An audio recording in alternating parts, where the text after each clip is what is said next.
As we look into the pages of the scripture, one would find that Abraham, as one of the most important figures in several faiths, is seen as their progenitor. From evading the lecherous hands of the Pharaoh in Egypt to almost sacrificing his only son to show his loyalty to God, he certainly lived a full life all through the 175 years that he walked this earth. Interestingly enough, Abraham wasn't the only member of his family to set off on his own adventures as he followed God. Lot, the son of Abraham's brother, also set off on some adventures of his own as he looked to find his place in this world. Turns out that Lot's adventures would end up being some of the most bizarre tales one could ever come across in the Bible. You see, despite spending many years traveling the world together, Abraham and Lot decided that it may be time to go their separate ways. After some time, though, Abraham found that he was visited by 3 strange men. According to the scripture, it turned out that these 3 men were actually the Lord and 2 of his angels. What were they visiting Abraham for? Upon spotting the trio, Abraham rushed to them and asked them to rest and eat if they had found favor in him. Once they agreed, Abraham got them some water to wash their feet after asking Sarah, his wife, to bake some bread before getting a tender calf for his servant to prepare for the trio. That's a great host if you ask us on the channel. Once the meal was done, God told Abraham that he would return to Abraham within a year's time. Within that time, they would have a son. This was incredible news not only because it is always great to expect a baby, it was also difficult to believe because Abraham and Sarah were old and way past the age of having children. It was so incredible that Sarah had to laugh to herself. How was she going to have kids at such an age? As we all know, God was puzzled by Sarah's supposed lack of faith. He even had to ask Abraham if he thought that there was anything God could not do. Although Sarah did try to take her words back, she would eventually learn never to doubt the Lord. But that is a story for another time. Following this prophecy, the trio rose so that they could take their leave. As they left, the Lord said, "Shall I hide from Abraham what I am about to do? Abraham will surely become a great and powerful nation, and all nations on earth will be blessed through him. For I have chosen him, so that he will direct his children and his household to keep the way of the Lord by doing what is right and just, so that the Lord would bring about for Abraham what he has promised him." Following this, the Lord pointed towards Sodom and Gomorrah, where Lot decided to settle down with his family. Now that their attention was pointed towards the region, the Lord said, "The outcry against Sodom and Gomorrah is so great and their sins so grievous. I will go down and see if what they have done is as bad as the outcry that has reached me." With this interaction, one can see how Abraham was now a man that had been given access to God's plans, a true honor to behold. Alas, this would not do much for Sodom and Gomorrah because their sin was great. It ranged from anything between immorality and oppression against the poor. Committing sins was the order of the day, and as such, the destruction of the sister cities seemed evident to those who had access to God's plans. Speaking of which, once Abraham heard this plan, he inquired of the Lord, "Will you really sweep away the righteous with the wicked?" Interestingly enough, what would follow was that Abraham would proceed to negotiate with God on Sodom and Gomorrah's behalf. He went on to ask God if he would really sweep the city away if there were up to 50 righteous people in the city.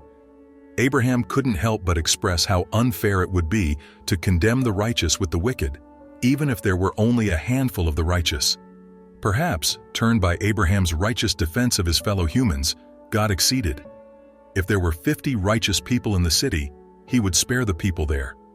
Hoping to push his luck, Abraham eventually got God to agree to spare the city if there were only 10 righteous people in the city. As Abraham negotiated with God, he was probably thinking, how bad could it be if God would agree to save a city if he can find just 10 good people in such a place? It certainly didn't look good for the people of Sodom and Gomorrah. Following this meeting, God and his angels departed. Soon, the 2 angels made their way to the city, where they found Lot at the gateway of the city. Much like his father's brother, Lot greeted them with all the humility he could muster before inviting these men to this home. Although they wanted to spend the night in the square, the 2 angels decided to give in to Lot's demands to host them in his home that night. Once they got there, Lot fed them before they turned in, thinking that was it for the day. After they went to bed, Lot must have been shocked when he woke up in the middle of the night to find that all the men from the city of Sodom and Gomorrah had surrounded the house. Why on earth were they there? Well, Lot soon found out as they demanded that he let them have his 2 visitors so that they could have sex with them. Lot tried to protect the angels by offering these lustful men his 2 virgin daughters in their place, but these men insisted that they wanted his visitors. It got so bad that the men began to push past Lot so that they could break into his home and get at the 2 men. Fortunately, the men were able to rescue Lot by dragging him back into the home before locking the door shut. Following this, the 2 angels displayed their power by rendering all these sinners blind so that they could not find Lot's home. In the midst of all this confusion, the 2 angels turned to Lot and told him to take his family with him and get them out of the city before they destroyed the place. The Lord had heard about the incident that took place in the city of Sodom and Gomorrah, and now that he had seen it for himself, he was going to smite it to dust. Upon hearing this, Lot tried to tell his prospective sons-in-law so that they could get out of town before the angels destroyed the place, but they refused to go with him because they did not believe him. Lot had no other option but to leave with his family, and by dawn, the angels dragged Lot and his family out of the city when they hesitated to leave their loved ones behind. Once they were taken out of the city, one of the angels instructed the family to flee. He also warned them not to look back and not to stop anywhere.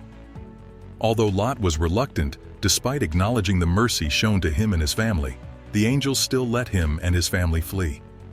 They even let him rest in a nearby town called Zoar, so that the escape did not lead to his eventual death in the mountains. When dawn arrived, Lot and his family saw that they had to leave immediately because sulfur began to rain all over the land of Sodom and Gomorrah. As it rained, everything within the city got destroyed. Everything, from the buildings to the crops, it was all gone. Unfortunately, Lot's wife would also succumb to the devastation as she would disobey the angel's instruction of not to look back at the destruction. As soon as she decided to turn around, she immediately turned into a pillar of salt. Spotting the consequences of the disobedience of this instruction, Lot and his daughters continued to march on, forever leaving their beloved mother behind in her slaty grave. The next day, Abraham woke up to notice the devastation that had occurred in the city of Sodom and Gomorrah. At the same time, Lot and his family finally settled in the mountains as they had to flee from Zoar for fear of his and his family's safety.